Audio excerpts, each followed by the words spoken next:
Bonjour à tous, ça nous est déjà arrivé dans notre vie de se trouver devant un carrefour spirituel. On ne sait pas quelle direction prendre. Est-ce qu'il faut tourner à droite, à gauche, aller dans tel sens, dans un autre sens? Quel comportement adopter face à telle et telle situation? Aujourd'hui, voyons ensemble une sira du Rabbi qui va nous analyser un passage de la paracha de Béchalach comme il est expliqué par le Midrash et nous traduire ça sous différentes formes, différentes facettes dans la vie de tous les jours, dans différentes dimensions.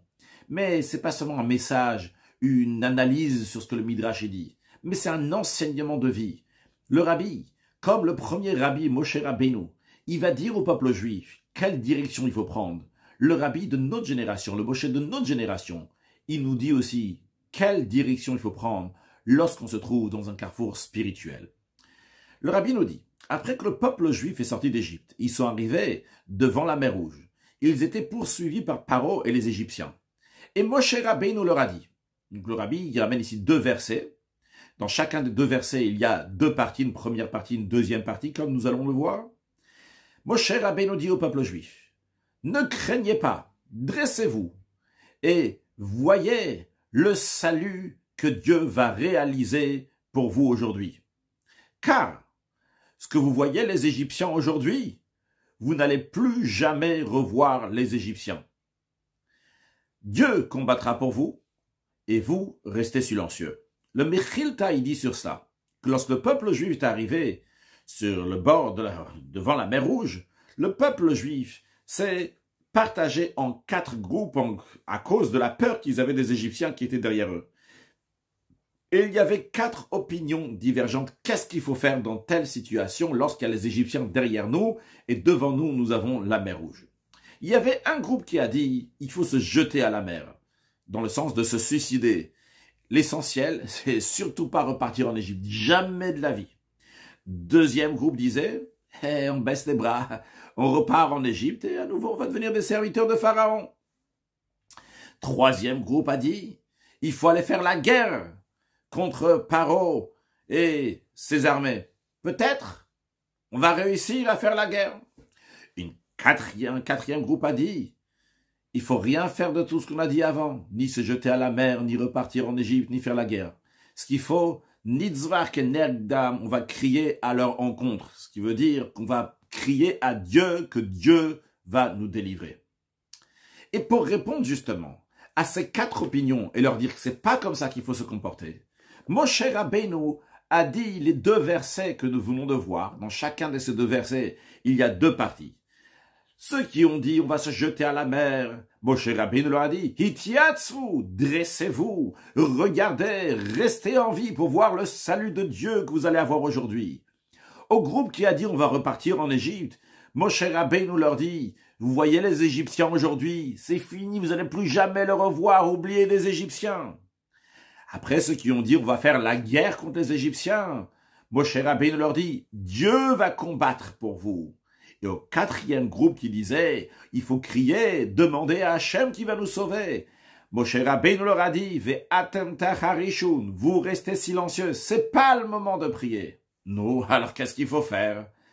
Daber ebne Yisrael ve'Yisraou. Dieu il a dit à Moshe Rabbeinu, parle au peuple juif, dis-leur de voyager. Continuez à aller dans la direction qui vous amène au mont Sinaï pour recevoir la Torah. Ça c'est le but de la sortie d'Égypte. Bien, ça c'est les versets de la paracha Béchalach et l'interprétation du Midrash. Le Rabbi demande, il faut comprendre comment est-ce possible que la réponse aux quatre groupes que nous avons mentionnés, qu'a priori donc chacun d'eux, leur raisonnement est complètement loin l'un de l'autre. C'est pas du tout les mêmes idées comme nous allons le voir. Comment Moshe Rabbeinu nous les englobe tous dans la même parole. C'est-à-dire, voyons pourquoi c'est complètement différent l'un de l'autre. Le raisonnement de repartir en Égypte, c'est complètement le contraire de la sortie d'Égypte. Et ce raisonnement-là, il est contraire au fait de se jeter dans la mer. Chez ces gens-là qui étaient prêts à se jeter dans la mer, à se suicider, ils étaient prêts à perdre leur vie. Mais l'essentiel, c'est pas repartir en Égypte. Il est hors de question qu'on part en Égypte. Et c'était donner leur vie, pas seulement matériellement, mais même spirituellement, parce que, halachiquement parlant, même pour un non-juif, si on considère les juifs avant le don de la Torah qui n'étaient pas encore juifs, même pour un non-juif, il y a une interdiction de se suicider. Et ici, donc, ces gens-là, ils étaient prêts même à se suicider, donc perdre leur vie spirituelle aussi, pas seulement matérielle, mais l'essentiel de ne pas partir en Égypte. On a ici donc deux extrêmes manières de réfléchir. De même, moralement parlant, l'idée, l'opinion de repartir en Égypte, elle est complètement à l'opposé de ceux qui disent on va aller faire la guerre contre Paro, contre son armée. C'est deux sentiments différents, parce que l'un il dit on va repartir en Égypte, on redevient des serviteurs, on se plie. Les autres ils disent pas du tout, on va se rebeller, on va avoir la victoire. Et si on parle aussi donc par rapport aux sentiments, la manière de voir les choses, on a ceux qui sont prêts à tout lâcher, de tomber dans la mer, ils sont dans le désespoir, ils baissent les bras. Et les autres qui sont en train de prier, ils disent non, on va prier à Hachem. Il y a ici au contraire de l'espoir. Hachem va nous sauver.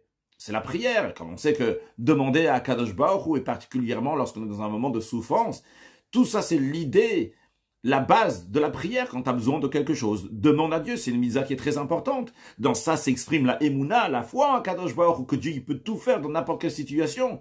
C'est d'ailleurs la raison pour laquelle c'est une mitzvah générale que d'après certaines opinions, elle ne fait même pas partie des 613 commandements, le fait de prier d'après certaines opinions.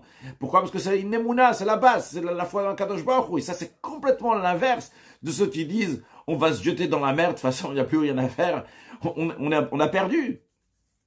Et le rabbi dit que bien qu'on était avant le don de la Torah, avant que la tfila, la prière, peut être appelée une mitzvah, mais le fait qu'après le don de la Torah, la tfila, c'est une mitzvah qui est très importante, on comprend que même avant le don de la Torah, il y avait une grande importance dans la prière.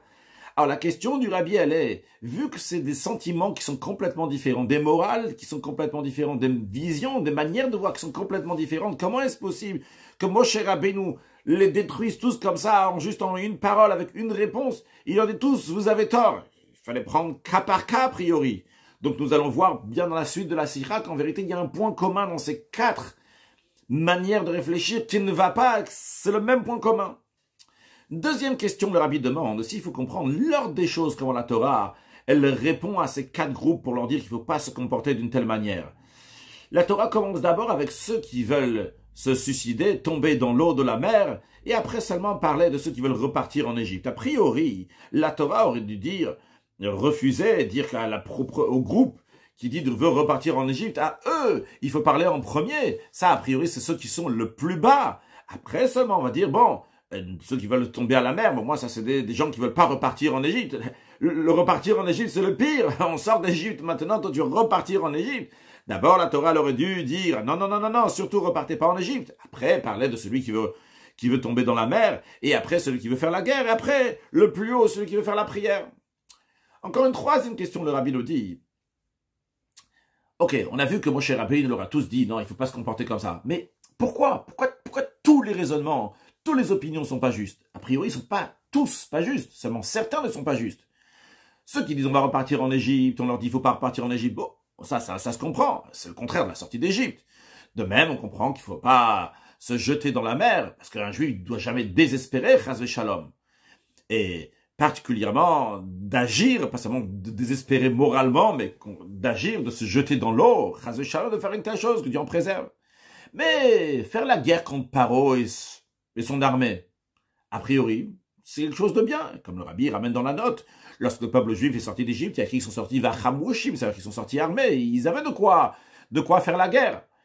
Donc il y a une certaine logique de faire la guerre. Et n'en parlons pas que l'équipe, le groupe qui disait qu'on va prier à Dieu, supplier Dieu, a priori c'est le meilleur des avis, c'est la meilleure des choses à faire, se donner totalement entre les mains de Dieu. A priori, même la réponse de Moshe Rabbeinu qui a dit Vayissa Veissa ou qu'il faut voyager, ça n'exprime pas vraiment totalement qui se donne à Hachem comme la prière. Parce que Vaïssa, quand tu avances, nous, c'est aussi ta parole derrière toi, alors il faut avancer vers le mont Sinaï, ou pour d'autres raisons. Mais c'est toi qui as décidé de le faire. Mais se donner à la prière, se donner à Hachem, a priori, c'est extraordinaire. Pourquoi même ceux qui disent on va faire la guerre et ceux qui disent on va prier à Hachem, pourquoi eux aussi on dit non, vous vous trompez?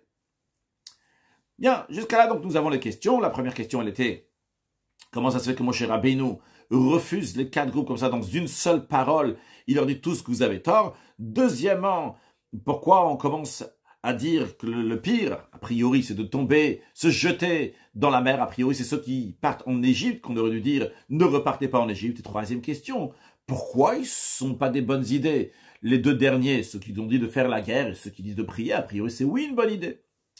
Alors pour cela, le rabbi va nous développer qu'est-ce que ça veut dire spirituellement l'ouverture de la mer Rouge, avant ça la sortie d'Égypte, et spirituellement qu'est-ce que cela veut dire tous différents groupes, et qu'est-ce que ça veut dire spirituellement qu'il faut vaïssa ou il faut voyager.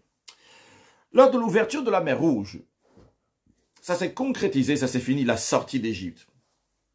Jusqu'à l'ouverture de la mer Rouge, les Juifs étaient encore rattachés avec les Égyptiens.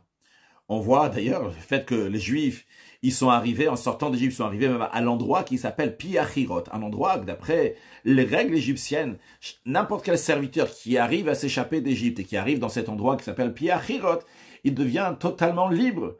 Et on voit que quand même, ils n'ont pas été affranchis, le peuple juif, une fois qu'ils sont arrivés à Pi Hahirot, ils étaient encore poursuivis par Paro et son armée. Et Paro et son armée, dans les règles de la nature, aurait dû gagner la guerre, comme le rabbi ramène dans la note. Il y a écrit dans le Tanchuma que Paro, il a pris Shalishim al-Kulo, ça veut dire qu'il a pris Shloshim Ish, il a pris 30 Égyptiens, 30 personnes pour chaque juif. C'est-à-dire que contre chaque juif, il y avait 30 Égyptiens. Donc, dans les règles de la nature, les Égyptiens auraient dû gagner la guerre. En tout cas, ce que le rabbi veut dire, c'est que bien que le peuple juif est sorti d'Égypte, ils avaient encore un lien avec l'Égypte. Quand est-ce que le peuple juif s'est sorti définitivement d'Égypte? C'était au moment de l'ouverture de la mer Rouge. Et dans la note 11, le rabbi nous rajoute encore un point. Avant de dire le point que le rabbi nous dit dans la note 11, mais rappelez que dans l'écoute Sichot, Chelek Gimel, volume 3, Parashat Vayigash, donc quelques Sichot avant celle de Béchalar, le rabbi nous a expliqué longuement pourquoi le peuple juif était en Égypte. Le but, c'était pour le Rouge Gadol, pour la grande richesse. Lorsque Dieu a dit à Abraham Avinu que sa descendance va être dans un pays qui n'est pas le leur, ils vont être asservis là-bas, et après ils vont sortir avec une grande richesse. Cette grande richesse n'est pas un accessoire, un cadeau. Cette grande richesse est un but. Car dans la matière, il y a des étincelles divines, ce qu'on appelle des nitzotzot. Ces étincelles-là, ils vont être élevées par le fait qu'ils se trouvent chez le juif, et le juif va se comporter avec cette matière comme il se le doit. Et c'est la raison pour laquelle que le peuple juif était en Égypte, pour élever cette matière à Kadosh Baruch Hu. Alors, le rabbi nous dit dans la note 11 que ce but-là de Rouge Gadol, de cette grande richesse, qui inclut aussi donc les étincelles divines, quand est-ce que ça s'est concrétisé, ça s'est finalisé, particulièrement lors de l'ouverture de la mer Rouge, plus que lors de la sortie d'Égypte. Car, en plus du fait que nos sages disent que le butin que le peuple juif a reçu lors de l'ouverture de la mer Rouge, une fois que les Égyptiens sont morts, c'était plus grand ce butin-là que ce qu'ils ont pris lorsqu'ils sont sortis d'Égypte. Mais encore une autre chose. Quand le peuple juif est sorti d'Égypte, c'est vrai qu'ils avaient un butin entre guillemets, mais ce butin, c'était entre guillemets, parce que le peuple juif avait emprunté des objets en or, en argent et des vêtements des Égyptiens. Mais quand est-ce que ça leur a appartenu à eux à 100%? C'est une fois que les Égyptiens se sont noyés. Donc le rabbi nous dit encore une fois, on voit ici que le but de la sortie d'Égypte, la finalité, se passe lors de l'ouverture de la mer Rouge. Encore un autre point, le rabbi nous dit dans la note 11, que le but de la sortie d'Égypte, c'est quoi? C'est Matan Torah, c'est le don de la Torah. Mais comment on peut arriver à ce but-là? C'est pas suffisant de sortir d'Égypte pour recevoir la Torah. C'est nécessaire aussi l'ouverture de la mer Rouge. Le rabbi ne ramène pas ici l'explication, mais c'est expliqué dans la Chassidut, dans Torah Or, dans l'Écoute Torah, etc. Revenons à la Sikha elle-même. Le rabbi nous dit, c'est la raison pour laquelle, vu que l'ouverture de la mer Rouge, c'est la finalité de la sortie d'Égypte, c'est pour ça que dans le Tosefta, on nous dit qu'il faut mentionner l'ouverture de la mer Rouge chaque jour, de la même manière qu'il y a le devoir de mentionner la sortie d'Égypte chaque jour. Car, tant qu'on se trouve avant l'ouverture de la mer Rouge, la sortie d'Égypte n'est pas arrivée à sa finalité. Et il en est de même aussi spirituellement. Quand quelqu'un il sort d'Égypte spirituellement tous les jours, il doit aussi ouvrir la mer spirituellement tous les jours. Maintenant, le rabbi nous dit, le fait que l'ouverture de la mer Rouge, donc la conclusion de la sortie d'Égypte, elle pouvait être uniquement une fois qu'on a dit, aux 4 opinions. Vous avez tort. C'est pas comme ça qu'il faut se comporter. Et comment il faut faire? C'est écouter ce que Dieu il dit. Veillez ça ou de voyager. On comprend donc que spirituellement parlant aussi, la sortie d'Égypte spirituelle dans chaque génération, on doit sortir d'Égypte. Et chaque jour, on doit sortir d'Égypte. Eh bien, notre sortie d'Égypte aussi, pour pouvoir arriver à la finalité, il faut veiller ça ou il faut voyager. Et si on va se comporter comme une des 4 opinions, même si c'est l'opinion la plus haute et la plus raffinée, celle qui dit qu'il faut prier à Hachem, eh bien, on ne peut pas totalement sortir d'Égypte. C'est vrai, t'es plus en Égypte, t'es sorti d'Égypte, mais les Égyptiens, ils sont encore là, tant que tu n'as pas ouvert ta mer. Et pour ouvrir ta mer, pour cela, il y a besoin de laisser de côté ces 4 opinions, même si des opinions qui ont une bonne raison, et il faut veiller ça ou il faut écouter ce que Dieu il dit de voyager. Alors, le rabbi nous explique spirituellement la sortie d'Égypte. Il y a 2 choses. Il y a le commencement de la sortie d'Égypte et il y a la finalité de la sortie d'Égypte. Le commencement, c'est quand on sort d'Égypte.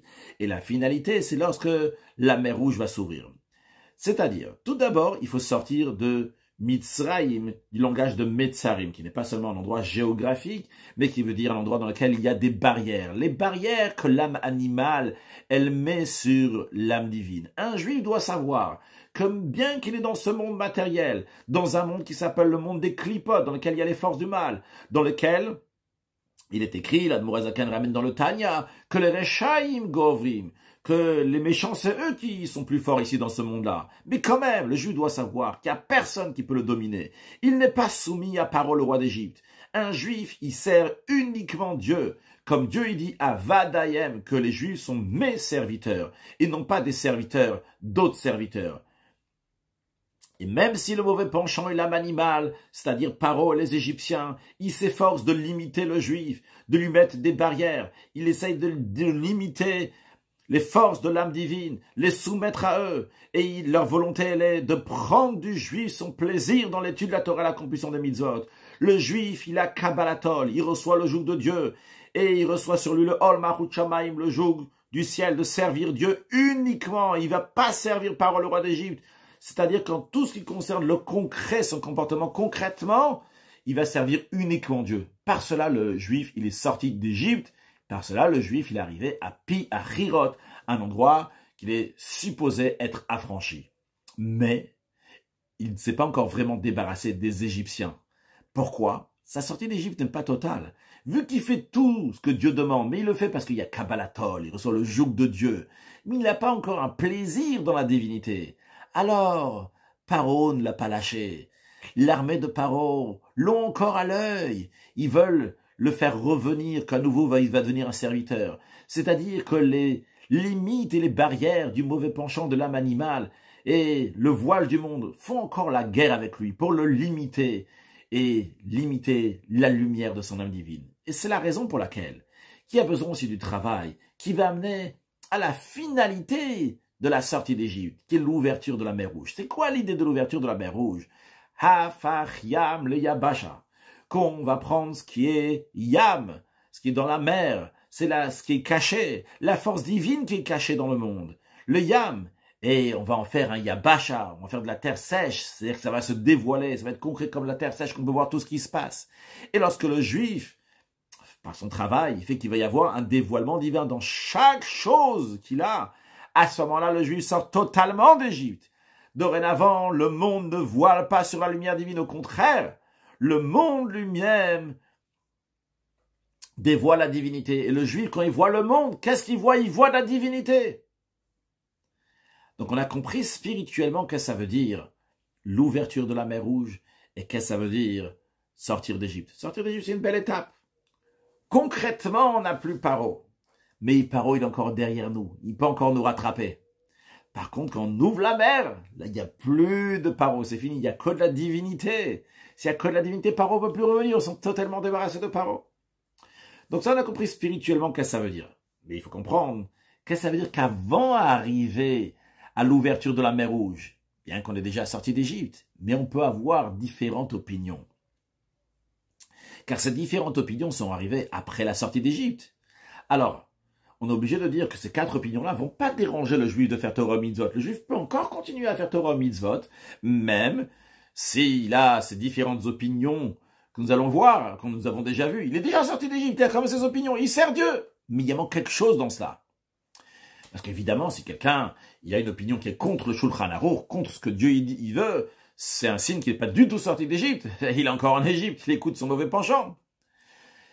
Mais quand il a ces opinions-là, ces 4 opinions-là, c'est qu'il se trouve devant l'ouverture de la mer Rouge. Il y a encore un voile du monde qui voile pour lui. C'est la raison pour laquelle que Paro et son armée, ils prennent place, ils ont une importance. Et Paro et son armée, ils mettent des doutes, ils mettent des opinions qui ne sont pas la vraie opinion. Pour faire l'ouverture de la mer Rouge, qui va faire qu'on va se débarrasser de l'armée égyptienne et enlever toutes les barrières et toutes les limites. Pour cela, il faut mettre de côté les 4 opinions, les 4 groupes. Alors, Rabbi nous explique spirituellement qu'est-ce que cela veut dire. Rabbi nous dit que ces 4 opinions, comme on le retrouve dans le verset, ils sont étape par étape, du bas vers le haut. Le chemin le plus facile, c'est lorsqu'on a Paro derrière nous, on dit on va se jeter dans la mer. C'est-à-dire, spirituellement parlant, vu que le monde c'est un tel monde, que Paro et son armée Chas Veshalom ils risquent de gagner, moi je veux pas avoir affaire avec ce monde du tout. Je vais m'enfermer, je vais me jeter dans une mer spirituelle, dans une mer qui va me purifier, la mer de la Torah, la mer de la prière, la mer de la Teshuvah, du retour vers Hachem. Par cela je vais m'attacher à Dieu. Ah, il faut se soucier pour un autre juif, il faut se soucier du monde, il faut se soucier du fait que Paro, il va pas être le roi du monde entier. Ce juif-là, il dit, ça c'est pas mon affaire. Tout d'abord, quelqu'un d'autre s'en occupera. Et en plus, les choses que la Torah, elle t'a cachées, pourquoi tu t'en préoccupes? C'est pas ton affaire à toi, c'est une chose qui est liée avec Hachem. Moi, je dois pas me soucier du monde entier. Mon sujet, ce que moi je dois faire, c'est faire attention à moi. Moi, je vais me jeter dans une mer spirituelle, je vais me détacher du monde. Le rabbi nous dit d'ailleurs, un tel comportement, on appelait un tzaddik en fourrure, comme quand il fait froid, et à la place d'allumer l'endroit où on se trouve, avec du feu, de la chaleur, la personne met une fourrure sur lui-même, c'est bon, il est chaud.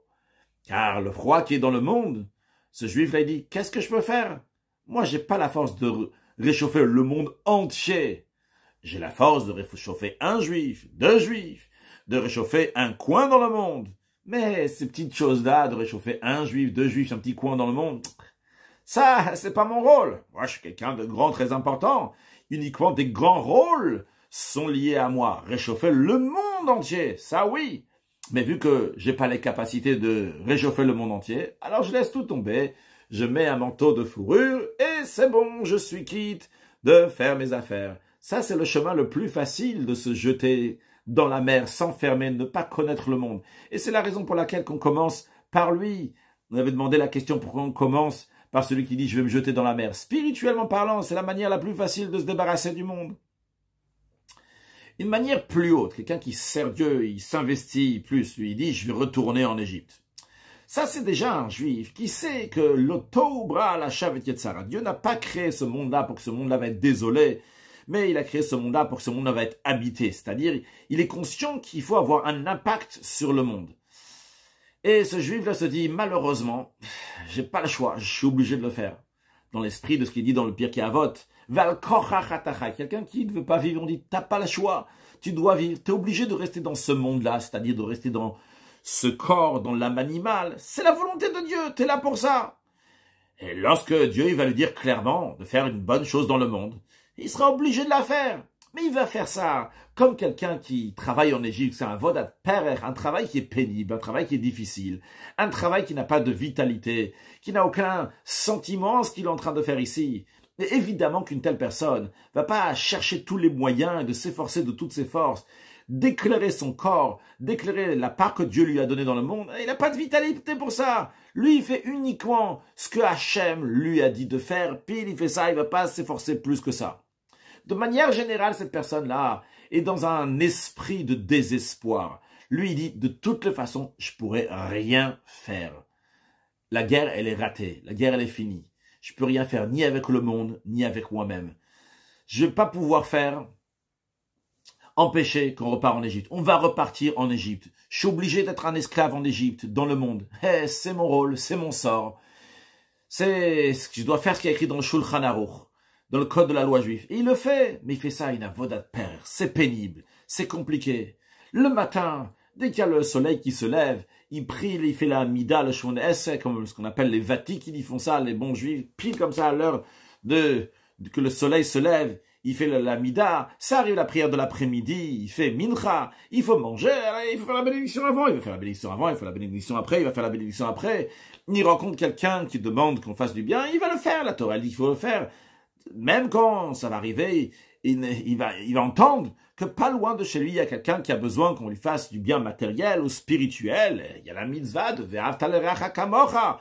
Il faut aimer son prochain comme soi-même, il faut l'aider, il va le faire aussi. Mais tout ce qu'il fait n'a pas de volonté, n'a pas de plaisir, n'a pas de vitalité, n'a pas d'énergie. Il fait tout de manière avodat perer. C'est difficile, c'est pénible. Il est déjà dans une situation. Laisse tomber, il n'y a plus rien à faire. Il est sûr qu'il va rester en Égypte. Je ne pourrais pas sortir d'Égypte, il n'y a pas de solution. Je resterai en Égypte. Je vais servir Dieu, mais je suis en Égypte. Donc cette personne-là, elle se sépare pas du monde déjà. Elle n'est pas tombée dans une mer comme l'autre qui s'est jeté dans la mer. Elle dit, oh là, moi je me sépare du monde. Il dit, non, je suis conscient. Dieu, il veut que je sois dans le monde. J'ai un impact dans le monde. Il va avoir un impact dans le monde. Mais il va le faire. Ça sera un casse-tête pour lui. Ce sera difficile. Il est en Égypte. Alors, c'est vrai que c'est bien d'avoir Kabbalatol, de recevoir le joug de Dieu. C'est bien de servir Dieu comme un serviteur. Mais l'Admour Azaken, il dit, Reshita Avoda, le début du service de Dieu, c'est recevoir le joug de Dieu. Mais c'est uniquement le début du service de Dieu. Après, le juif doit servir Dieu avec vitalité, avec joie. Lorsque le juif, il étudie la Torah, il sait que quand il étudie la Torah, il s'attache avec Dieu. Le fait de savoir qu'il s'attache avec Dieu, ça doit lui donner une vitalité, à tel point que quelqu'un qui va passer à côté de lui, il va remarquer que cette personne-là n'est pas en train d'étudier la Torah juste parce qu'il y a Kabbalatol, il reçoit le joug de Dieu, mais il étudie, il fait avec joie. De la même manière en ce qui concerne l'accomplissement des autres commandements de Dieu. Le fait de savoir que quand on prend une peau d'un animal, et un animal cachère, on écrit sur ça les 4 passages de la Torah pour en faire des téphilines, et par cela, cette peau-là va devenir un réceptacle pour la divinité, et quand après, il va mettre les téphilines pour le gaucher, donc pour un droitier sur la main gauche, et après sur la tête, et par cela, donc, il fait la volonté de Dieu, ça doit éveiller chez lui une très grande joie. Un juif doit ressentir que dans chaque parole de Torah qu'il étudie, dans chaque mitzvah qu'il accomplit, il fait la conquête du monde. Il est en train de rapetissir l'Égypte et les barrières du monde entier. Ça, c'est ce que le juif doit avoir, vitalité, lorsqu'il étudie la Torah, il fait les mitzvot. Mais lorsque un juif, il est dans un esprit de désespoir, que Dieu en préserve, dans un sentiment que la Torah et les mitzvot, c'est un fardeau qu'il doit porter sur lui chaque jour, sans aucune joie, sans aucune vitalité. C'est avodat perer, c'est un travail dur. Il est en Égypte, ce juif-là. Il est reparti en Égypte. Mais quand même, encore une fois, il est plus haut que celui qui s'est jeté à la mer. Il a affaire avec ce monde. Après, on a la troisième opinion. Celui qui dit, on va faire la guerre contre les Égyptiens. C'est un juif, il est chaud bouillant. Lui, il dit, je ne peux pas supporter ce voile qu'il y a dans le monde. Comment Paro, le roi d'Égypte, comment l'armée égyptienne, ils font dans le monde comme ça des barrières. Je vais faire la guerre contre eux. Ça, c'est un juif qui est déjà à un niveau beaucoup plus haut que celui qui repart en Égypte. Lui, il n'est pas dans le désespoir, au contraire. Lui, il ressent les forces de la sainteté. Et il ressent comment les forces de la sainteté ont la possibilité de vaincre les forces de l'impureté. C'est la raison pour laquelle il fait son travail. Il fait la guerre contre Paro et son armée avec vitalité. Alors, quel est le problème de ce juif-là? Le rabbi nous dit le problème, il est que chaque chose, il a son temps. Chaque manière de servir Dieu a son temps. Lorsque Dieu il t'a dit, tu sors d'Égypte, est-ce qu'il faut aller maintenant, c'est Tavdou Neta Elohim ala Haraze, il faut aller servir Dieu sur cette montagne, sur le mont Sinaï, il faut aller au don de la Torah. Eh bien, il n'y a pas le temps maintenant pour s'arrêter et commencer à chercher, faire d'autres choses, des choses importantes, faire la guerre contre Paro, mais c'est pas le moment. Si maintenant ton travail à cet instant-là, c'est d'éclairer le monde avec la lumière de la Torah, eh bien, il n'y a pas le temps pour faire des guerres avec l'Égypte. Maintenant, c'est le moment de veiller Saou, d'avancer, aller vers le don de la Torah vers le mont Sinaï. C'est pas le moment d'aller faire la guerre avec les Égyptiens. On comprend donc qu'en plus du fait que, premièrement, il y avait l'ordre de Dieu, il faut aller servir Dieu sur le mont Sinaï, donc il faut avancer. Mais deuxièmement, le rabbi nous dit, c'est dommage de consacrer du temps et des forces pour la guerre, alors que tu peux consacrer ce temps et ces forces-là pour avancer, te rapprocher du Har Sinaï. Troisièmement, le rabbi nous dit, quand on fait la guerre, il y a toujours quelqu'un qui est perdant, et qu'on dit pas seulement quelqu'un qui va perdre la guerre, même celui qui va gagner, lui aussi, il a été endommagé. Et quatrièmement, le rabbi nous dit, en plus de ça, c'est difficile de savoir d'où vient l'esprit d'aller faire la guerre contre Paro. Qui est-ce qui t'a mis cette manière de servir Dieu dans la tête? Tu n'as pas demandé à Kadosh Baruch Hu. Tu n'as pas demandé, Moshe le serviteur de Dieu, qu'est-ce qu'il faut faire? Pourquoi tu décides de faire cette guerre? Parce que toi, dans ta tête, tu as décidé que c'est la manière de servir Dieu. Et c'est toi qui décides comment tu vas faire la guerre en fonction de ta compréhension.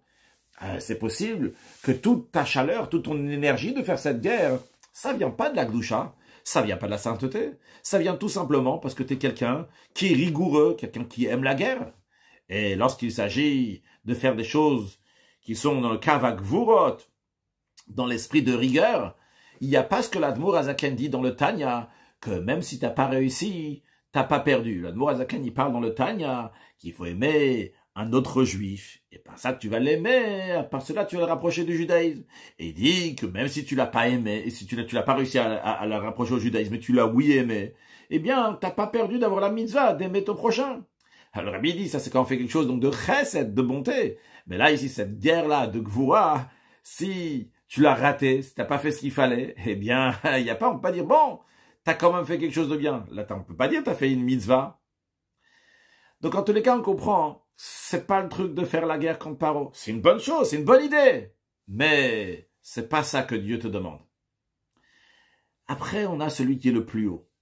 Le groupe qui est le plus haut.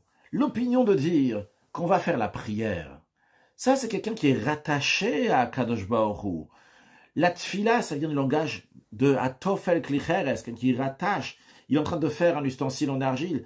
C'est-à-dire que quelqu'un s'attache à Hachem, tefila, du langage de rattachement à Dieu. Ce juif-là, il est attaché à Dieu. Il veut faire la volonté de Dieu. C'est la raison pour laquelle ça ne lui monte jamais à l'esprit de se jeter dans la mer. Ça ne lui monte pas à l'esprit de se séparer du monde. Il sait très bien que la volonté de Dieu, c'est que le monde va devenir une demeure à Hachem. Ça ne lui monte pas à l'esprit non plus de repartir en Égypte. Donc, en autre mot, ça ne lui monte pas dans l'esprit le désespoir, Dieu en préserve. Parce que ce juif-là, il a une foi totale en Hachem, il n'y a aucun doute. Et il est sûr et certain que la volonté de Dieu va se concrétiser. De même, ce juif-là, il n'a pas cette troisième opinion de dire « je vais aller faire la guerre, parce que moi, je vais décider comment faire des guerres ». Vu qu'il est rattaché, il est soumis à Hachem, il n'a pas des volontés personnelles. Alors lui, sa manière de servir Dieu, c'est qu'il dit, je me mêle pas dans ce que Dieu il fait dans le monde. Je livre tout dans les mains de Dieu. Je prie à Dieu qu'il fasse tout ce qu'il faut dans le monde. Et j'espère que Hachem, il va exaucer mes prières et il va élever le monde, s'en occuper. Le rabbi dit, c'est vrai, c'est un esprit de bitoul, d'annulation à Dieu. Un bitoul bimtsiut, il est totalement annulé, il se mêle même pas, il fait rien du tout. Mais vu qu'il a décidé de rien faire, c'est ça le problème. On n'a pas le droit de rien faire. Il faut travailler, il faut œuvrer, il faut faire quelque chose. Tu ne veux pas dire juste, je laisse tout dans les mains de Dieu. Donc lui aussi, cette opinion-là aussi, n'est pas l'opinion qui est juste, comment il faut se comporter. Alors le rabbi va expliquer pourquoi on ne peut pas juste laisser les choses dans les mains de Dieu, et il faut donc le veiller ça, ou il faut que le juif va voyager, va avancer donc par ses propres efforts. Mais tout d'abord, donc, voyons pourquoi non, on doit faire quelque chose. Le rabbi explique, bien qu'on exige d'un homme qui va pas être sa propre médecine ou de sa propre existence, qui va avoir la conscience que tout ce qu'il fait, c'est pas par ses propres forces, mais c'est Dieu qui donne les forces pour réussir. Mais quand même, on demande aux Juifs de faire du travail, qui va faire des propres efforts avec les forces que Dieu lui a données. Alors expliquons qu'est-ce que le Juif doit faire et comment ça se fait que le Juif doit faire. Alors si il croit aussi en Dieu, il est sûr que tout vient de Dieu, pourquoi il doit faire quelque chose? Alors pour cela, tout d'abord, le rabbi nous dit, un Juif, il est attaché avec Dieu. La même manière que Dieu, il est nocé oprim, littéralement, il supporte des extrêmes, bien que c'est des choses qui sont complètement contradictoires. Dieu, il peut le supporter en même temps, vu que l'essence de Dieu peut tout supporter. De la même manière aussi, on exige du juif qui va pouvoir supporter des extrémités. D'un côté, il va avoir une annulation totale, c'est-à-dire la conscience que tout vient de Dieu. Mais en même temps, il va faire des efforts, un propre travail. De la même manière, le rabbi va d'abord parler matériellement, après il va revenir sur le spirituel. De la même manière qu'en ce qui concerne des besoins matériels d'un juif, on lui demande deux extrêmes. D'un côté, on lui dit, tu dois avoir une emuna pshuta, une foi totale que tout vient de Dieu. Et vu que tout vient de Dieu, et Dieu c'est le tachlitatov, il fait que du bien, tout est entièrement bien. Et ce qu'on voit à nos yeux de chair, chas v'shalom, c'est le contraire du bien, eh bien, au contraire, ça même, ça montre que c'est un bien qui est très très haut, un bien qui vient de ce qu'on appelle le almadid, qu'il y a un monde qui est caché. Et ce bien-là, donc, ne peut pas se dévoiler ici-bas. Ça, c'est d'un côté ce qu'on dit à un juif, une émouna totale. Tout ce qui se passe, c'est Dieu qui gère tout. D'un autre côté, on dit aux juifs, tu dois avoir une confiance totale en Dieu. La confiance qui est dans le même groupe que la foi de Dieu, mais qui est la différence ici, la confiance en Hachem que sans doute tout va être bien. Comment bien, betova nirevanile. C'est du bien que moi je vois, qui est concret, qui est révélé. Quand on dit le bitachon, la foi en Dieu, c'est pas que j'ai confiance que Hachem, lui, va faire ce que Dieu, il sait que c'est bien.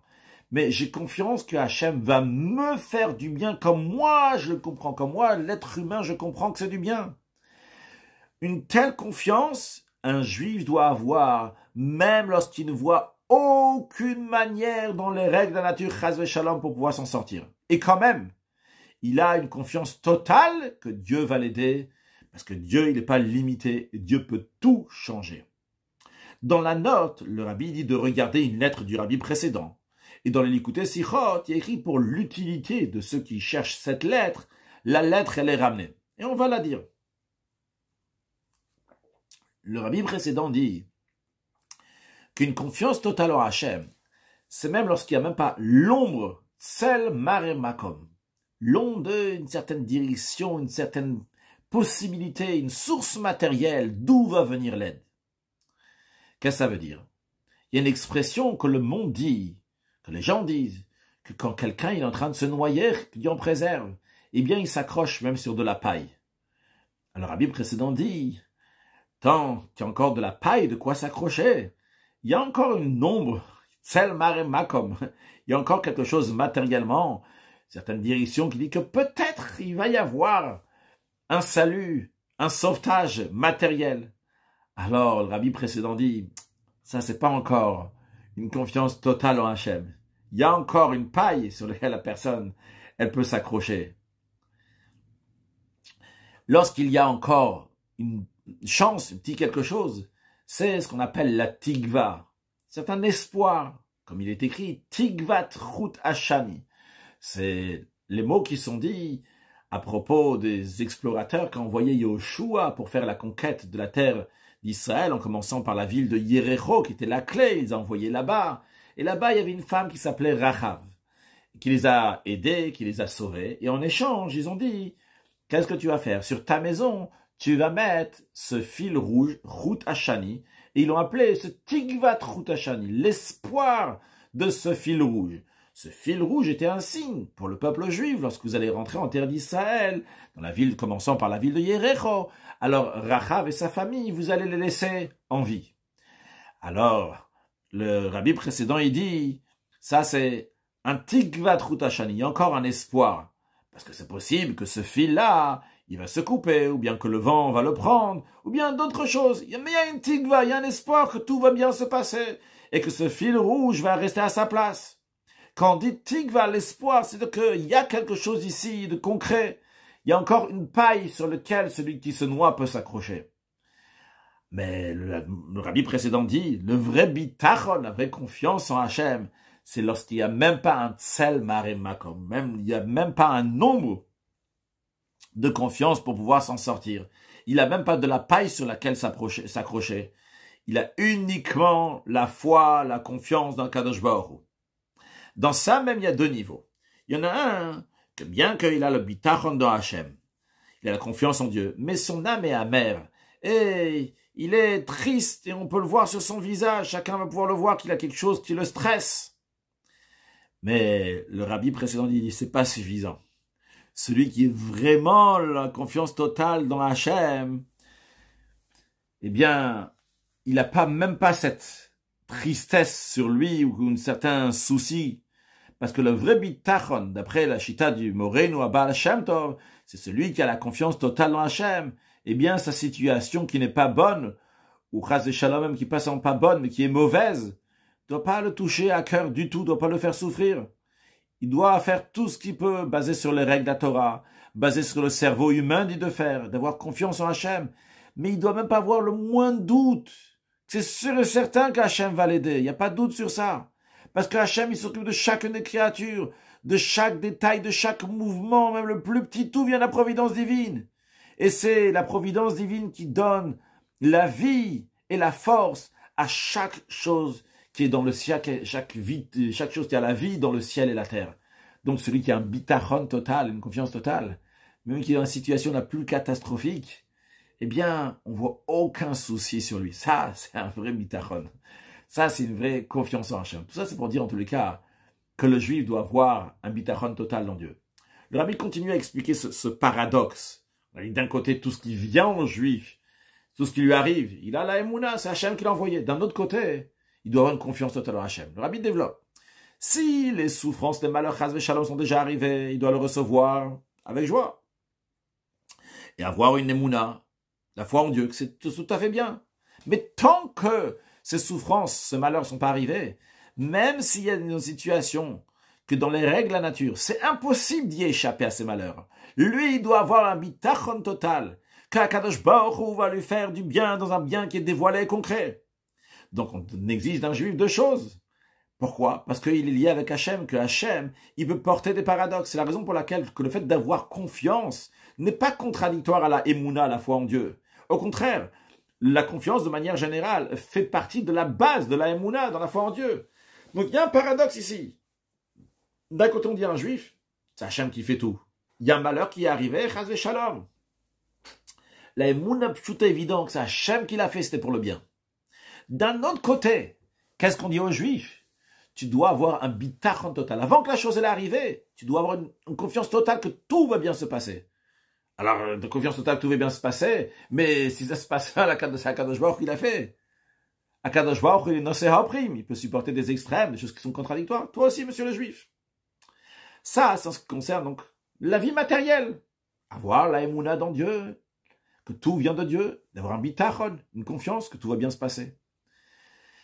Et faire, comme on a dit dans la note, faire tout ce que Hachem demande de faire dans les règles de nature. Alors le rabbi nous dit la même chose aussi, spirituellement parlant. On sait qu'à Kolbi des Shamaim, c'est que tout vient du ciel. Et le rabbi rajoute, parce qu'il y a écrit tout vient du ciel, nos sages disent, à l'exception de Yirat Shamaim, de la crainte de Dieu. Le rabbi dit, même la crainte de Dieu, on dit Chutz Yirat Shamaim, à part la crainte de Dieu. Ça, c'est entre les mains de l'homme. Il a le libre arbitre de décider est-ce qu'il veut faire Torah Mitzvot ou pas. Dans ça aussi, lui, il ne peut rien rajouter, le juif. Il a le libre arbitre. Ça vient par la force d'Akadosh Baruch Hu. Mais en même temps, bien que tout vient du ciel, on dit aux juifs, tu dois savoir que tu dois avoir ton propre travail à toi. Et vu que ces deux états d'esprit viennent de l'âme divine, que l'âme divine, c'est une parcelle de Dieu, que Dieu, il peut supporter des extrêmes, eh bien, les deux ne sont pas contradictoires. Au contraire, les deux se complètent. Tu dois savoir que tout vient du ciel, mais toi, tu dois œuvrer, faire quelque chose. On comprend donc pourquoi ceux qui voulaient prier à Hachem n'étaient pas sur les bonnes rails. Parce que c'est pas suffisant de prier à Hachem, de Hakol Bidei Shamayim, que tout est dans les mains du ciel. Il y a besoin d'un travail de l'être humain. Alors, c'était quoi l'ordre de Dieu? Qu'est-ce qu'il fallait faire? L'ordre de Dieu, qui passait par Moshe Rabbeinu, était d'Aber el Bnei Yisraël ve'Yisaou, dit au peuple juif, vont voyager. Le travail doit être fait. Quel est le travail? Le travail doit être de se rapprocher du mont Sinaï. Non, pas comme la première opinion qui dit qu'il faut se enfermer, se séparer totalement du monde. Non, non pas comme la deuxième opinion qui dit on va servir Dieu, mais sans volonté, sans vitalité, sans énergie. Non pas comme la troisième opinion qui dit que on va pas faire notre travail de s'avancer vers le mont Sinaï et plutôt on va faire une guerre avec le monde. Et non pas comme la quatrième opinion qui dit on va rester les bras croisés et laisser tout dans les mains de Dieu. Mais qu'est-ce qu'il faut faire? C'est quoi veiller Saou? Le message il est qu'il faut avoir affaire avec le monde, dans le monde, d'éclairer le monde, de se rapprocher soi-même et le monde de veiller Saou, prendre soi-même et prendre le monde, le rapprocher du mont Sinaï. Et ça, un tel comportement de veiller Saou, de voyager vers le mont Sinaï, c'est ça qui amène l'ouverture de la mer Rouge, c'est ça qui amène que Hafach Yam le Yabasha, que même un endroit qui est Yabasha dans lequel on ne voit pas la divinité, eh bien Hafach Yam le Yabasha, que le Yam, que la partie divine qui est cachée va se dévoiler dans le Yabasha, dans la terre. Le monde va rester un monde, le Yabasha va rester une Yabasha. Mais dans lui va se dévoiler le Yam, dans lui va se dévoiler la divinité, la force divine, le Koach HaPoel Shebenifa, la force de Dieu qui fait exister ce monde. Et le Rabbi dans la note 33, il dit, comme la précision du verset qui dit que Yam, il devient Yabasha. Non pas que le Yabasha devient une Yam. Si tu dis que le Yam, si tu dis que Yabasha devient une Yam, ça veut dire qu'il n'y a plus de monde. On fait disparaître ce monde. C'est pas ça le but. Le but, il est Yam, le Yabasha. Que le Yabasha, il reste. Que le monde, il reste. Il y a un tartonim ici, un monde qui existe. Et dans ce monde-là, tu amènes la divinité. Et le Rabbi, dans cette note extraordinaire, il nous dit, c'est pour ça que le dévoilement de l'ouverture de la mer Rouge ne peut pas venir par ces quatre groupes-là. On sait que le but pourquoi Hachem il a créé le monde, c'est pour avoir une dira betartonim, une demeure à Dieu ici-bas. Et cette demeure, elle se fait en bas, dans ce monde ici-bas, et par les personnes qui sont en bas. Mais le travail de ces quatre groupes-là, c'est le contraire de Hafach Yam le Yabasha, de changer ce monde qui devient en divinité, qu'on voit la divinité dans ce monde. Pourquoi? Parce que celui qui dit « je veux me jeter à la mer », celui qui veut se séparer du monde, alors il veut pas être dans le monde, il veut pas faire une dira betarton, il demeure à Dieu ici-bas. Celui qui veut repartir en Égypte, ça veut dire servir Dieu uniquement avec le joug de Dieu.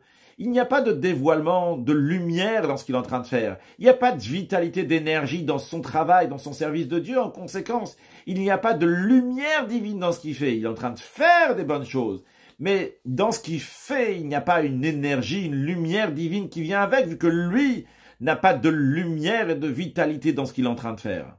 Le troisième groupe qui dit on va aller faire la guerre contre, c'est-à-dire que lui, il fait la guerre contre le voile du monde, donc il veut annuler le monde, il veut pas raffiner le monde. Et le quatrième groupe qui dit on va faire la prière à Hachem, ça veut dire qu'on dit à Dieu que lui va éclairer le monde. Donc il va y avoir un raffinement de ce monde-là qui vient de Dieu, du Elyon, et non pas par le travail et le raffinement du Tarton de celui qui est en bas. Et donc, basé sur tous ces quatre comportements-là, les Tartonim, le monde ici-bas, son Inyan de Tarton, son travail à lui, il n'y a pas de dire, il n'y a pas de demeure. Uniquement lorsque le Juif, il va avoir le travail de Veïsaou, qui va voyager, qu'est-ce que ça veut dire? C'est d'éclairer ce monde-là par son travail, par le travail du Juif avec la lumière de Torah Mitzvot. C'est ça qui fait que Hafach Yam le Yabasha, que dans ce monde matériel, dans cette Yabasha, dans cet Artonim, il dévoile le Koach HaPoel Benifal, il dévoile la Kadosh Baruch Hu dans ce monde. Et le Rabbi nous dit que ça amène au dévoilement de Matan Torah. Et là encore, il y a une note 34 qui vient à la suite de la note 11, et que le Rabbi nous dit comme ça. Il nous dit, suite à ce qu'on a dit dans la note 11, que ça amène, on arrive au dévoilement de Matan Torah, parce qu'on a dit qu'il y a la sortie d'Égypte, que la sortie d'Égypte c'est pour Tavdun et Elokim al Harazeh, c'est pour servir Dieu sur le mont Sinaï. Mais quand est-ce qu'on peut vraiment arriver au mont Sinaï? C'est uniquement lorsqu'il y a Kriyat Yamsouf, qu'il y a l'ouverture de la mer Rouge. Mais si on est avant l'ouverture de la mer Rouge, et on est encore dans les quatre opinions, on n'est pas encore au don de la Torah. Le Rabbi nous dit, c'est vraiment des notes extraordinaires. Le Rabbi dit comme ça. Le Rabbi dit, que dans l'étude de la Torah aussi, il y a ces 4 catégories. Il y a une première étape d'étude de la Torah, Tinokot Shel Bad Rabban, des enfants qui étudient. Pourquoi ils étudient? Ils ne ressentent pas l'importance de la Torah. Quand la Torah, elle est chérie, elle est belle, extraordinaire. Ils ne ressentent pas non plus le sentiment de Kabbalatol qu'il faut étudier parce que Dieu il a dit d'étudier.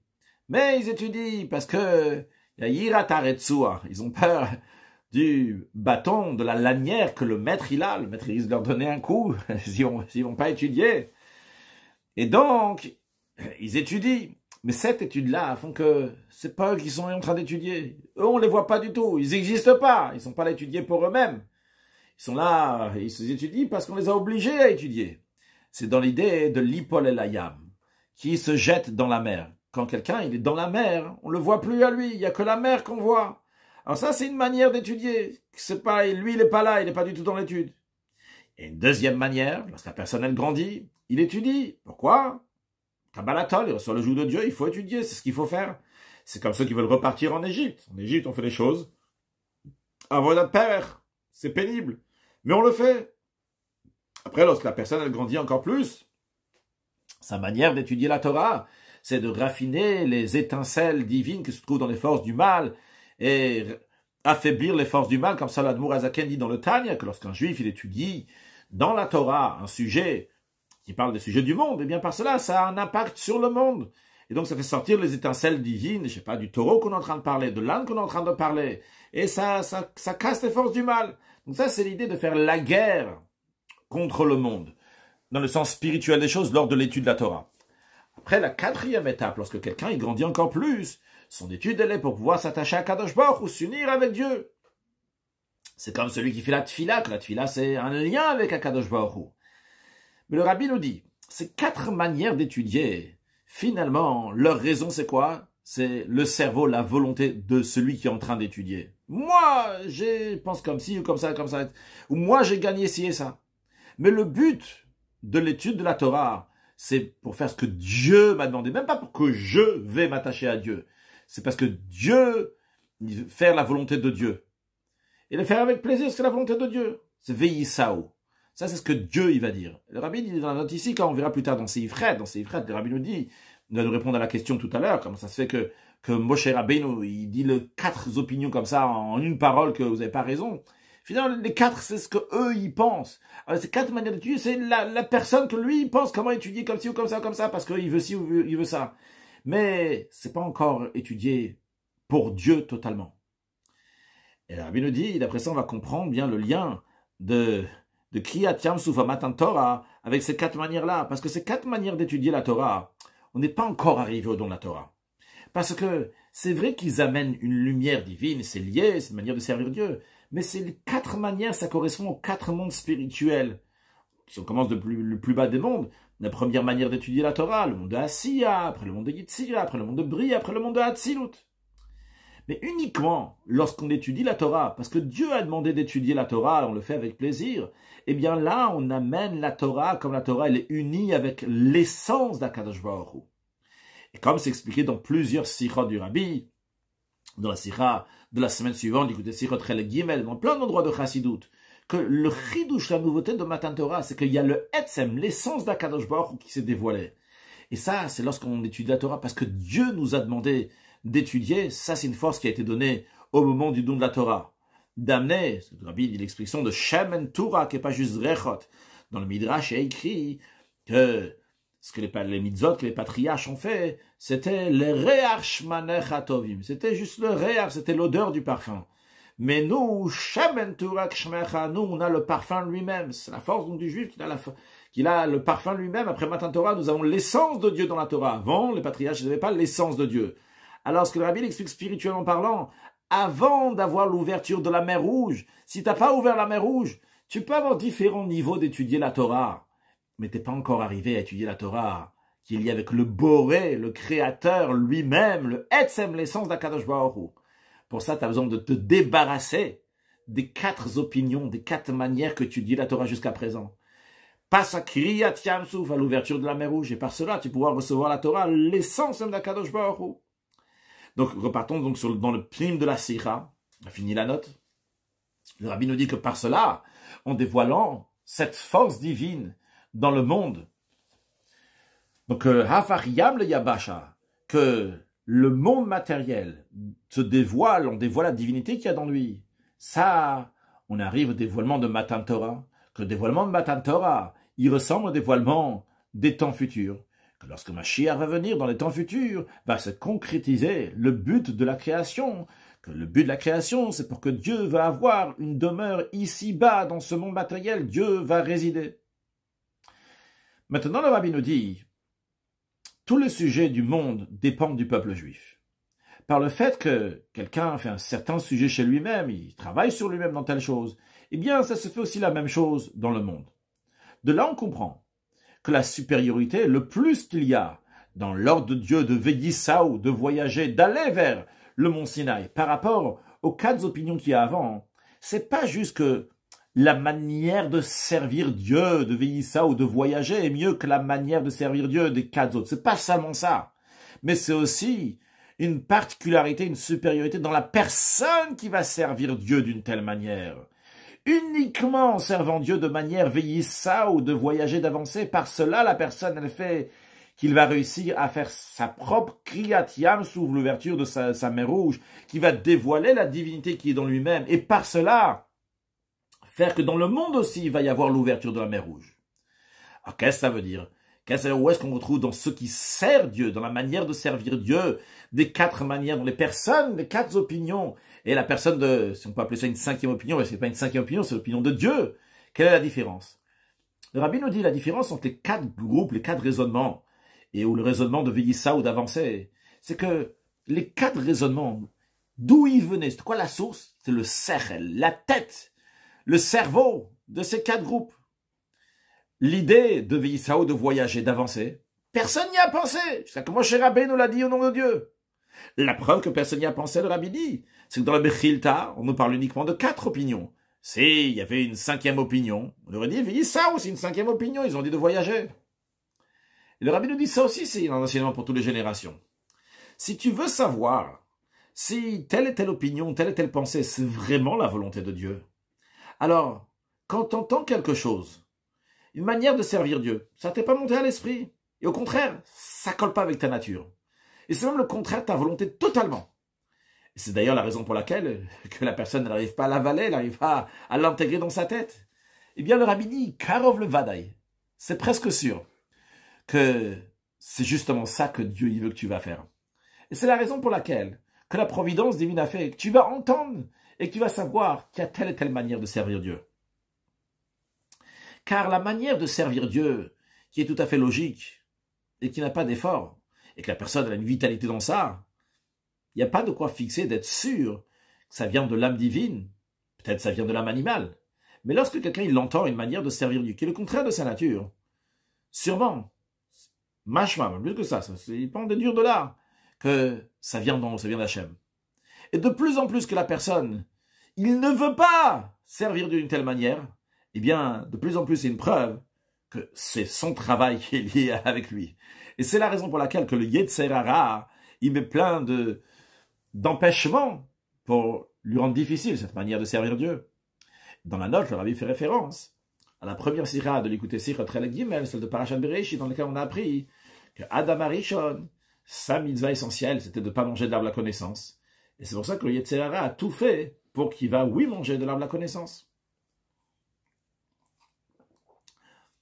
Le Rabbi nous dit, et en même temps on répond clairement à la question, pourquoi Moshe Rabbeinu a dit aux 4 groupes en même temps, vous avez tort. Le Rabbi dit le point commun des 4 groupes, et c'est pour ça que le pasuk les met ensemble, c'est que tous ces raisonnements viennent dans la nature, dans le cerveau, et dans tous il manque l'annulation totale, se donner totalement à la volonté de Dieu. Et vu qu'il manque l'annulation de Dieu, la personne qui sert Dieu a un manque, il manque de bitoul. Eh bien, le travail aussi n'est pas comme il faut. Il manque, il n'y a pas Veïsaou. Pourquoi c'est pas monté à l'esprit de Veïsaou qu'il faut voyager, qu'il faut avancer? Parce que tu n'as pas assez de bitoul à Hachem. Lorsque tu as un vrai bitoul à Hachem, lorsque tu es vraiment annulé à Dieu, et tu as vraiment la volonté de faire la volonté de Dieu, eh bien, Hachem va faire que dans ta tête, tu vas voir aussi cette idée-là. Une idée qui vient pas de ta nature. Et des fois, c'est le contraire de ta nature. Mais Hachem te donnera l'idée. Et c'est la raison pour laquelle aussi, que uniquement par ce travail-là de Vinisaou, que le peuple juif va voyager, ça se fait l'ouverture de la mer Rouge dans l'âme du juif. Chaque juif dans son intérieur, il a cette annulation à Kadosh Baruch Hu. Mais la nature humaine, ses habitudes, son cerveau, il voile sur ça. Mais lorsqu'il s'éloigne d'Égypte de plus en plus, et donc il s'éloigne de ses limites, de ses habitudes, de ce que lui il pense, il s'annule de plus en plus à Hachem, et bien de plus en plus se dévoile la profondeur de son âme, de plus en plus il ouvre sa mère, et par cela se dévoile la divinité qui est à l'intérieur, la Kriyat Yamsuf, jusqu'à que Nigla Kvodavaye, que Dieu se dévoile, Verao Kolbasa Yardav Kipi Avaye Diber, et tout le monde va voir qu'Akadosh Baruch Hu il a parlé. Donc avant de continuer la fin de la Sikha, le Rabbi va lier ça avec Yud Shvat, encore un autre point, mais l'idée que le Rabbi a développée a répondu à toutes nos questions. La première question était pourquoi Moshe Rabbeinu les a tous dit comme ça, en une bouchée, il leur a tous dit « Ah, vous avez tort ». Parce que tous, finalement, ils sont partis avec leur tête. C'est vrai que c'est 4 opinions qui sont complètement différentes.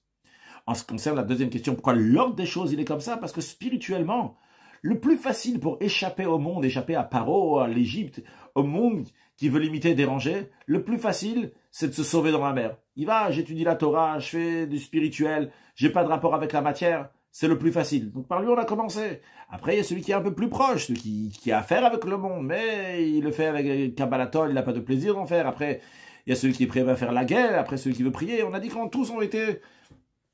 Ils sont pas justes. Même celui qui veut faire la guerre, mais c'est parce qu'Hachem t'a demandé. Et même celui qui fait la prière, mais il faut aussi que tu vas agir.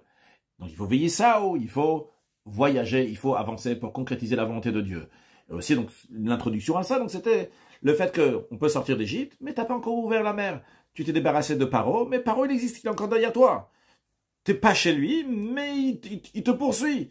Pourquoi? Parce que t'es pas encore arrivé à Kriyat Yamsuf, t'es pas encore arrivé à dévoiler la divinité dans chaque chose du monde. Lorsque tu dévoiles la divinité dans chaque chose du monde, il n'y a plus lieu que Paro puisse se déranger. Il laisse Paro ne peut plus toucher quelqu'un qui a dévoilé la divinité dans chaque chose du monde. Maintenant, le Rabbi dit que dans la majorité des années, Yud Shvat, qui est le jour de Hiloula du Rabbi précédent, Rabbi Yosef Yitzhak, qui a quitté ce monde en 5710-1950, c'est dans la paracha de Beshalach. Le Rabbi nous dit que chaque chose n'est pas providence divine. Et en effet, on voit que le comportement du Rabbi précédent et les enseignements, les voies qu'il a ouvertes donc pour ses chassidim, c'était Veyisaou, il faut avancer. Le Rabbi précédent disait, il ne faut pas se séparer du monde, comme le premier groupe qui veut se jeter à la mer. Il ne faut pas servir Dieu avec un sentiment que c'est un travail qui est difficile, comme ceux qui veulent repartir en Égypte. Le Rabbi précédent disait aussi, il ne faut pas sortir seulement pour se donner uniquement pour des guerres, comme ceux qui veulent faire la guerre contre Paro. Et non pas comme le 4e groupe qui disait qu'on peut s'acquitter juste en faisant la prière et en ayant confiance à Hachem. Il faut s'occuper, avoir affaire avec vitalité, énergie, pour éclairer le monde, de rapprocher le monde encore un pas vers le don de la Torah, jusqu'au dévoilement des profondeurs de la Torah, des raisons de la Torah, la profondeur de la Torah qui va être dévoilée lorsque Mashiach va venir. Et ça, on peut y arriver uniquement par Kriyat Yamsuf, en ouvrant la mer Rouge. Dévoiler ce qui est dans notre âme. Si quelqu'un a travaillé une fois, une deuxième fois, il ne voit pas qu'il a éclairé le monde avec quoi que ce soit. Il doit savoir que le problème, c'est dans lui. Il n'a pas encore dévoilé l'intérieur de son âme. Il n'a pas encore utilisé toutes ces forces qui étaient cachées dans lui, que chaque homme il a pour dévoiler, éclairer la lumière divine qu'il y a dans lui-même et éclairer le monde. Le Rabbi nous dit, comment on dévoile la Neshama qui est dans nous-mêmes? Comment on dévoile la divinité qui est dans nous-mêmes? Ça se dévoile à travers la Torah. Donc les forces cachées qui sont dans l'âme se dévoilent par la profondeur de la Torah. C'est-à-dire, l'âme elle-même se dévoile donc par la Torah. Et les parties cachées de l'âme se dévoilent par la profondeur de la Torah. Et c'est la raison pour laquelle, dans les dernières années, lorsqu'on se rapproche de la venue, du dévoilement de Mashiach, il faut éclairer et dévoiler le voile qui est dans le monde. Kriyat Yamsuf, ouverture de la mer qui est dans le monde. On a dit c'est Hafar Yam Liyabasha, de changer dévoiler le Yam dans le Yabasha, dévoiler la divinité dans ce monde-là. Eh bien, il faut dévoiler les forces profondes qu'il y a dans nous-mêmes. Notre Kriyat Yamsuf qui est dans nous. C'est ça ce qu'on doit faire. C'est la raison pour laquelle on nous a donné les outils aussi pour ça. On nous a dévoilé la profondeur de la Torah. Et même la partie cachée des sujets dévoilés de la Torah. Dans notre génération, le Rabbi précédent a dévoilé plusieurs enseignements, plusieurs sujets qui étaient cachés jusqu'à présent. Et comme il dit dans le Mahamar de Bat Ilegani, le dernier Mahamar que le Rabbi précédent a laissé pour étudier, le 10 Shvat 5710, qui était le jour, ça s'avérait plus tard, donc c'était le jour de Saïloula, mais il avait donné pour étudier ce jour-là. Il dit que pour gagner la guerre, on dévoile et on donne les trésors qui étaient cachés, qui ont été accumulés de génération en génération. Et par cela se dévoile le Otsar, le trésor de Yirat Shamayim, qui est dans l'âme du juif. Et par cela, on gagne la guerre, que le voile de ce monde-là va s'ouvrir, et se dévoile la force divine qui est dans la créature, jusqu'à que Verao Kol Basar, que même la chair va voir Akadosh Baruch Hu, lors de la vue de Mashiach, Bekarov Mamash, très prochainement. Donc ici, dans cette sikha, on a un enseignement fondamental du Rabbi, comment on doit servir Dieu. La première des choses, de manière générale à prendre, c'est qu'il ne faut pas réfléchir avec sa tête, qu'est-ce que moi j'ai décidé et comment il faut servir Dieu.